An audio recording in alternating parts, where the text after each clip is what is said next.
Assalomu alaykum. Xabar 24 kanali o'z ishini boshladi. Kanalimizda birinchi bo'lsangiz, podpisatsiya va qo'ng'iroqchani bosib qo'yishni unutmang. Bugun dasturimiz Murodxon To'rayev do'kondan nima sotib olgani ma'lum bo'ldi. 19-iyul kuni O'zbekiston sobiq MMA jangchisi Murodxon To'rayev Toshkent viloyatining Chorvoq yo'lidagi katta trassada avtohalokatga uchrab, voqea joyida halok bo'ldi. Murodxon To'rayevning o'limiga oid turli xabarlar tarqaldi. Ushbu voqeadan oldin uning Bo'stonliq tumanida Arbat dam olish maskanida ayrim bolalarga pistolet tirab, ularni duxiga o'tkazgani va shu yaqin o'rtadagi do'konlarning biridan spirtli ichimlik olib, pulini to'lamasdan chiqib ketgani aytilgandi. Biroq ushbu xabarni tarqatgan shaxsning o'zi xabarni rad etib, barchadan uzr so'radi. Men o'sha Telegram guruhiga ovozli xabar tarqatgan yigitman. Bu ovozli xabarni o'rtoqlarim orasidagi guruhga tashlagan edim. Keyinchalik bu ko'plab kanallarda tarqab ketdi. Men barchadan ming marotaba uzr so'rayman. Murod akam bunaqa ish qiladi deb o'ylamasdim. O'sha yerda eshitgan gaplarimni ovozli xabar qilib tashlagan edim. Alloh joylarini jannatdan qilsin, deydi xabar tarqatgan bola. Shundan so'ng ushbu voqeani batafsil o'rganish uchun do'kon egasi so'roq qilindi. Do'kon egasining ma'lum qilishicha, 19-iyul kuni soat 10:30 da sobiq MMA jangchisi haqiqatdan ham do'konga kirib, salqin ichimlik va oddiy suv sotib olgan va pulni to'lagan. Aniqlanishicha, Xon To'rayev do'kondan spirtli ichimlik sotib olmagan va hech kimga to'pponcha bilan tahdid qilmagan. Mishmishlarga ishonmang, hammasi yolg'on. Men hammasini rost gapiryapman, deydi do'konchi. Xabar 24 axborot agentligiga yetib kelgan ishonchli xabarga ko'ra, marhum Xon To'rayevning oldida MMA jangchisi Jasurbek Anorboyev bo'lgan. U Chilonzor tumani 16-sonli tibbiyot birlashmasiga soat 17:30 larda olib ketilgan. Hozirda Anorboyev neyroxirurgiya bo'limida davolanmoqda. Unda bosh miya chayqalishi va turli shikastlar aniqlangan. Uning ahvoli o'rtacha og'irlikda. Ma'lumot o'rnida, Jasur Anorboyev 1995-yil Yangiyo'l shahrida tug'ilgan. 20 yildan buyon sport bilan muntazam shug'ullanadi. Hozirda 100 dan ziyod sport ustalarini tarbiyalamoqda. Universal jang bo'yicha jahon chempioni, universal jang bo'yicha Osiyo chempioni, universal jang bo'yicha 7 karra O'zbekiston chempioni hisoblanadi. Eslatib o'tamiz, Xon To'rayev Yalang'och 2 qabristoniga dafn qilindi va uning dafn marosimida 2000 dan ortiq odam ishtirok etgan. Otabek Umarov. Joying jannatda bo'lsin, chempion. Otabek Umarov vafot etgan marhum sportchi do'sti Murodxon To'rayevni yaqinlariga ta'ziyanoma yo'lladi. Bugun muqaddas ayyom arafasida o'zbek sporti og'ir judolikka duch keldi. Do'stimiz Murodxon To'rayev bevaqt vafot etdi. Yaqinlari o'g'lidan, turmush o'rtog'idan, otasidan ayrilishdi. Jangchilar ustozsiz qolishdi. MMA assotsiatsiyasi yetakchilaridan birini yo'qotdi. Millionlab odamlarning qalblaridagi kabi mening qalbimda ham sen mardlik va qat'iyatlik namunasi bo'lib abadiy qolasan.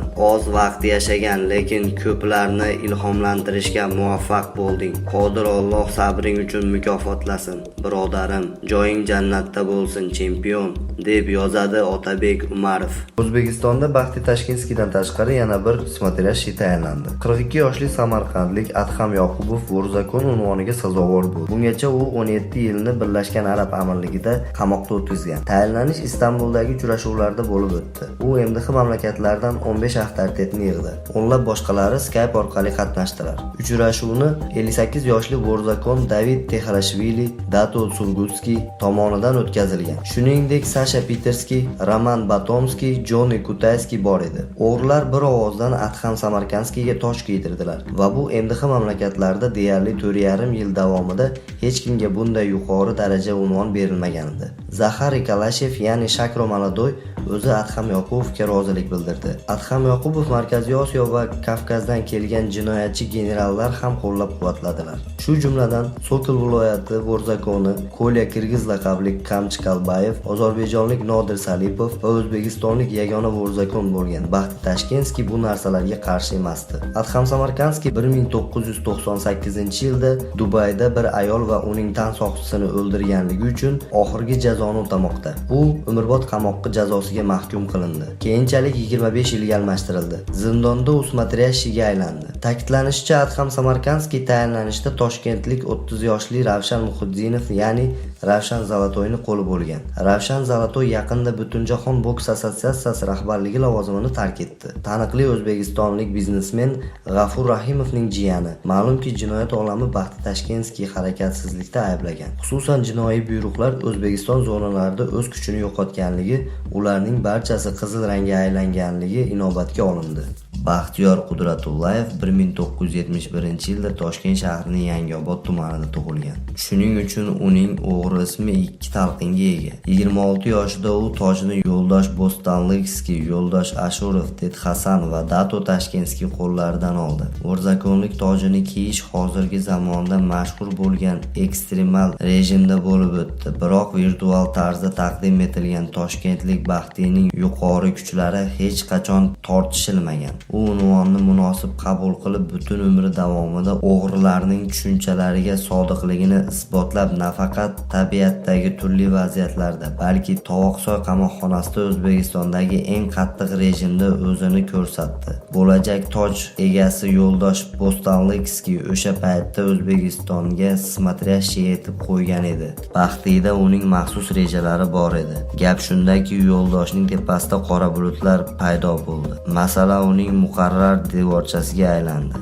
O'zbek o'g'rilar jamiyati rahbariga qarashli da'volar o'rtasida umumiy fond bilan moliyaviy gunohlari ham bor edi. Lekin eng muhimi u hokimiyatning klassik jinoiy amallariga nisbatan olib borgan yangi siyosatiga qarshi chiqa olmadi. Baxti Tashkenskiy O'zbekiston jinoyati olamini uning rahbarligi ostida birlashtirishga chaqirildi. Hududi shu yillarda vazifani Rossiyadagi Tetxasan hal qildi. U o'z raqiblarini qo'rqitib, ulkan va qudratli jamoaning rahbari bo'lishga muvaffaq bo'ldi va huquq-tartibot idoralarining bosimiga bardosh berdi. Ammo muvaffaqiyat vaqtinchalik edi. Tetxasan Merganning qurboniga aylandi. 2009-yilda Yo'ldosh Bo'stonlikskiy Nukus qamoqxonasida sirroz kasalligidan vafot etdi. Vazir Zokir Almatov bilan bo'lgan jangda Baxti ustunlikda aniq yutqazdi. U o'g'rilar dunyosida tartibni tiklash uchun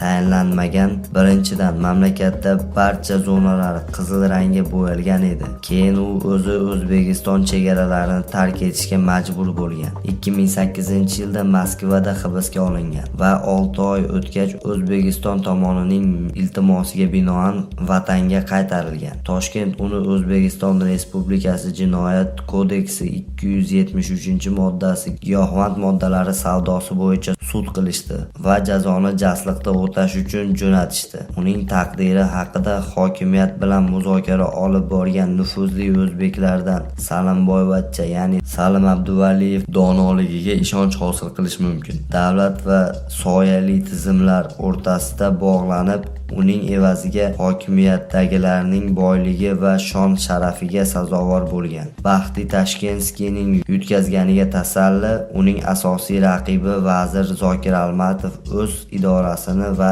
ishtiyoqini yo'qotganligi edi. 2005-yilda u Andijondagi tartibsizliklarni bostirishda o'zini ko'rsatdi. Buning uchun u qonli vazir laqabini oldi. Harbiy huquq himoyachilariga ko'ra, huquq-tartibot idoralari xodimlari bir necha kun ichida 187 kishini otib o'ldirgan. 1 yil o'tib u sog'lig'i yomonlashgani uchun ishdan bo'shadi. Endi u surunkali diabet kasalligi davolash uchun chet elga ketganida qurolsiz aholiga qarshi sodir etgan jinoyatlari uchun hibsga olish va javobgarlikka tortish masalasi doimiy ravishda ko'tarildi. Baxti Tashkenskiy hali ham vatandoshlari tomonidan Qirg'iziston O'sh shahri hokimi Melis Mirzakmetovni kaltaklagani bilan eslab turiladi. Bo'rzakon mansabdor shaxsiga musht bilan hujum qilgani amalni isrof qilish emas, balki Mirzakmetov o'zini qirg'iz millatchisi deb atab, o'zini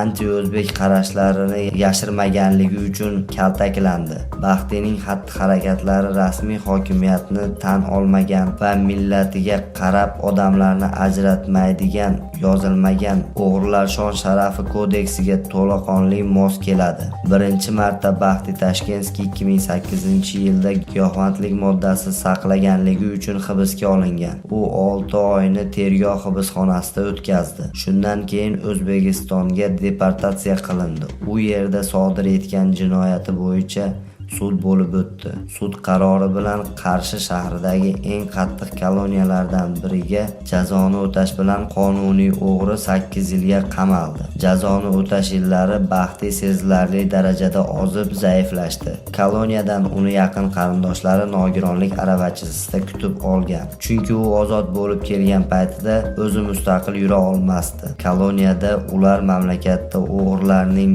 buyrug'ini o'rnatishga uringan yagona nufuzli zakonni kaltaklashdi va masxara qilishdi degan fikr mavjud. Ozod qilgandan keyin u yana mamlakatga kirib keldi. Bu mamlakatdagi qonunchilikning eng ta'sirli o'g'risi edi.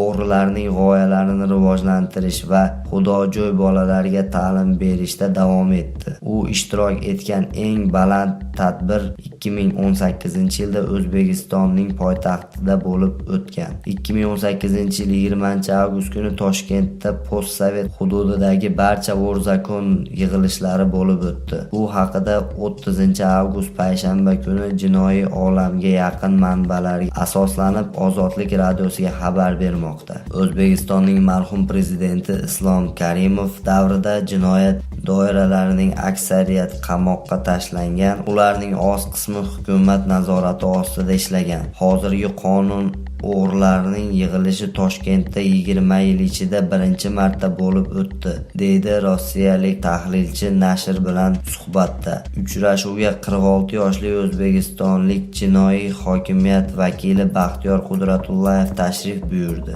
Uchrashuvga xizmat qilgan haydovchi so'zlariga ko'ra, jinoyatchilarning uchrashuvi o'zbek shou biznesining taniqli vakillaridan birining 3 qavatli villasida bo'lib o'tgan. Uchrashuvda jinoyat olami va O'zbekiston qamoqxonalari ustidan nazoratni Rossiyaning kriminal olami vakillariga o'tkazish masalasi ko'tarilgan. So'nggi 20 yil ichida O'zbekiston o'g'rilari tushunchasidan uzoqlashdi. Deyarli barcha zonalar qizil rangga aylandi. Jinoyat hokimiyatlar tomonidan nazorat qilinmaydigan va ma'murlar mahbuslarga konsepsiya bo'yicha yashashga ruxsat bermayotgan va ularni tartiblarini qat'iyan bajarishga majbur qilinganligi eslatmasi qizil rangli deyiladi. O'zbekistondagi birodarlik umumiy fondiga pul berish to'xtatildi. Uchrashuv chog'ida ular O'zbekiston vo'rlari bundan keyin barcha maslahatlarni Rossiyaning kriminal olami vakillari bilan muhokama qilishga kelishib oldilar. Bundan tashqari Baxti Tashkenskiy o'z majburiyatlari haqida eslatib turishdi. Bunga ko'ra u doimo barcha tarmoqlarda qatnashishi kerak, dedi Ozodlik radiosidagi manba.